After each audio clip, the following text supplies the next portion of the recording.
Friends, welcome to Umareddy looks and collections అండి. ఈరోజు వచ్చేసి అటుకుల పోహ, అటుకుల ఉప్మా అని కూడా అంటారు. దీనికి కావాల్సినవి అటుకులు, ఉల్లిపాయ, కరివేపాకు, ఆలుగడ్డలు తరిగి పెట్టుకున్న, ఈ పల్లీలు, కొత్తిమీర, మిర్చి, పసుపు, ఉప్పు.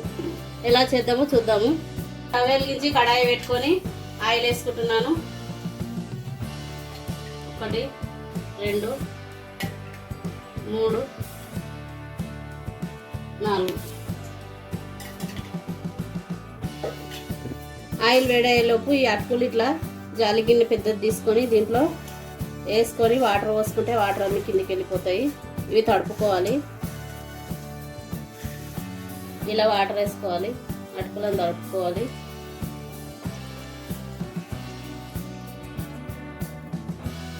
ఆయిల్ వేడైంది కదా, ఆవాలు జీలకర్ర వేసుకుందాము. పోపు దినుసులు, శనగపప్పు, మినపప్పు కూడా వేస్తున్నాను. ఉల్లిపాయ, పచ్చిమిర్చి నేను 6-7 కట్ చేసి పెట్టుకున్నా. మీరు చూసి వేసుకోండి, మీరు ఎలా తింటారు అలా. పల్లీలు,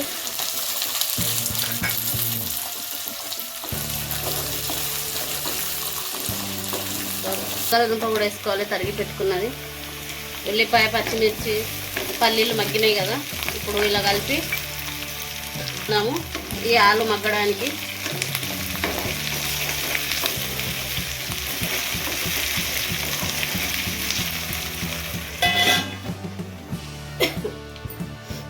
ఇప్పుడు మూత తీసి ఆలు మగ్గిందో చూద్దాము. మగ్గింది. ఇప్పుడు ఇందులోకి కరివేపాకు, కొద్దిగా పసుపు వేసుకుందాము. 1/2 స్పూన్ సాల్ట్ కూడా వేసుకుందాము. 1/2 స్పూన్ మళ్ళీ చూసి వేసుకుందాము.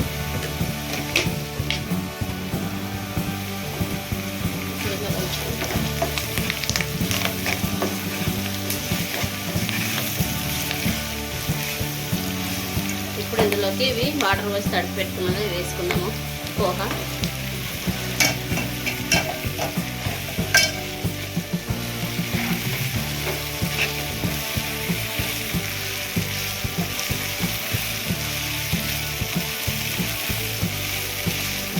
కొత్తిమీర వేసుకున్నాను. ఒకసారి కలుపుకొని వేడి కావడానికి, ఇదంతా మగ్గాలి, ఉప్పు కారం పట్టడానికి మూత పెట్టుకున్నాము. 2 నిమిషాలు మూత తీసి చూద్దాము. కొద్దిగా ఉప్పు సరిపోయిందో లేదో చూస్తా.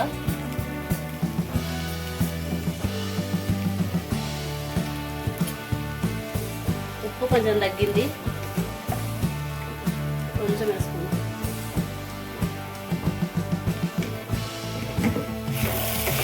ఉప్పు కారం మీరు టేస్ట్ తగ్గట్టు వేసుకోండి. టేస్ట్ తీసుకొని ఇప్పుడు ఉప్పు వేసుకొని కలుపుకుందాము. ఈ పచ్చిమిర్చి మీరు తినేదాన్ని బట్టి వేసుకోండి. కారం, ఉప్పు 2. ఇప్పుడు స్టవ్ ఆఫ్ చేసుకుందాము. వేడైంది పోహ. ఫైనల్గా నిమ్మకాయ వండుకుందాం. చాలా ఈజీ, ఫాస్ట్గా టిఫిన్ కావాలంటే ఇది ఈజీ, తొందరగా చేసేసుకోవచ్చు.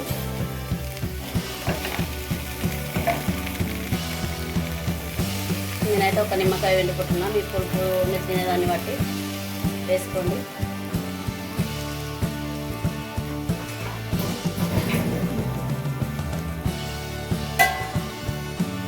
ఇప్పుడు కలుపుకుందాం.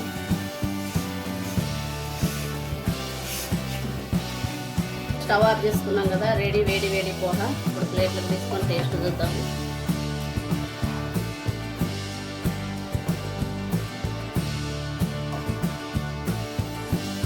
కొంచెం కొత్తిమీర యాడ్ చేసుకొని టేస్ట్ ఎలా ఉందో చూద్దాము. పోహ రెడీ అండి. నేనైతే టేస్ట్ చూసాను, చాలా బాగుంది. మీరు కూడా ఇట్లా నచ్చితే నాలాగా చేసుకొని తిని కామెంట్ బాక్స్లో కామెంట్ పెట్టండి. ఈ వీడియో కనుక నచ్చినట్లయితే లైక్ చేయండి, షేర్ చేయండి, సబ్స్క్రైబ్ చేసుకోండి. Bye friends.